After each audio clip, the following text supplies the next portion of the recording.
Antonio, el gran Padre Nuestro, el corifeo del coro de los ascetas, floreció bajo el reino de Constantino el Grande alrededor del año 330 desde el nacimiento de Dios. Fue contemporáneo del gran Anastasio, quien de él escribió posteriormente una amplia biografía. Él accedió al sumum de la virtud y de la impasibilidad. Si bien inculto e iletrado, tuvo como maestra proveniente desde lo alto esa sabiduría del Espíritu Santo que ha instruido a los pescadores y a los infantes. Iluminado por ella, el intelecto profirió muchas y variadas advertencias sagradas y espirituales, concernientes a temas diversos, y dio a quien lo interrogara sabias respuestas, llenas de provecho para el alma, como se puede ver en muchos pasajes del Geronticón.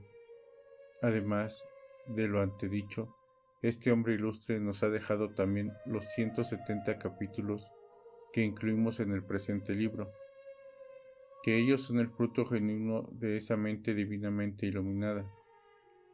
Nos lo es confirmado, entre otros, por el santo mártir Pedro de Damasco, pero la misma estructura del lenguaje quita toda duda y deja solamente una posibilidad a aquellos que examinan minuciosamente los textos.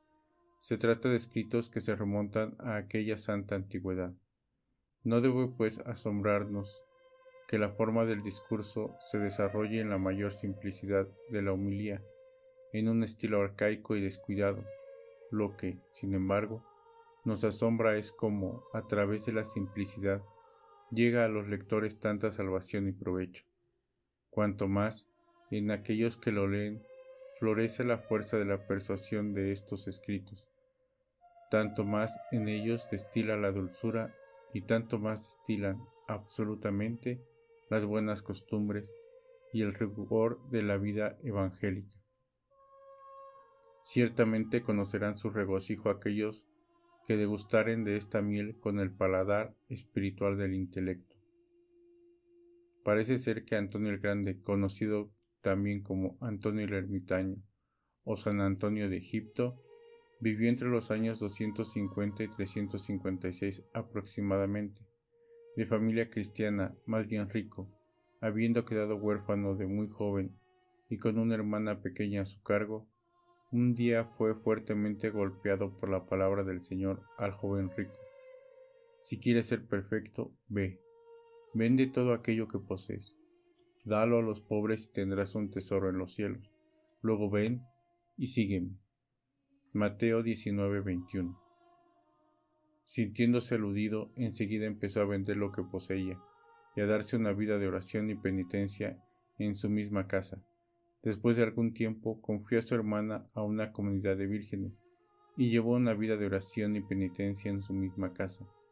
Después de algún tiempo, confió a su hermana a una comunidad de vírgenes y llevó una vida solitaria no lejos de su pueblo, poniéndose bajo la guía de un anciano asceta, de quien se alejara luego para retirarse en el desierto, en una de las tumbas que se encontraban en aquella región.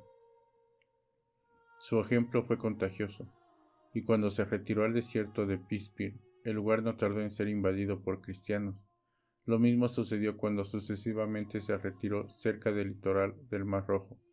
La vida consagrada al Señor en soledad o en grupos ya era una costumbre, pero con Antonio el fenómeno asumió dimensiones siempre más amplias, tanto que podemos llamar a Antonio, según una conocida expresión de entonces, el padre de la vida monástica.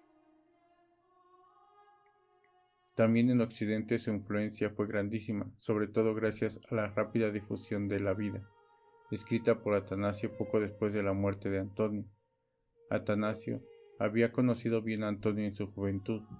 La biografía que escribió debe ser considerada como un documento histórico de peso, si bien, obviamente, al escribirla, el autor ha buscado procedimientos corrientes en la literatura de su tiempo, como el de poner en boca del protagonista largos discursos nunca pronunciados de esta forma y extensión, pero en los cuales se quiere recopilar, en una síntesis orgánica y vívida, las que fueron efectivamente las ideas más trascendentes del protagonista, por él expuestas, o más simplemente, por él vividas, en las más variadas situaciones.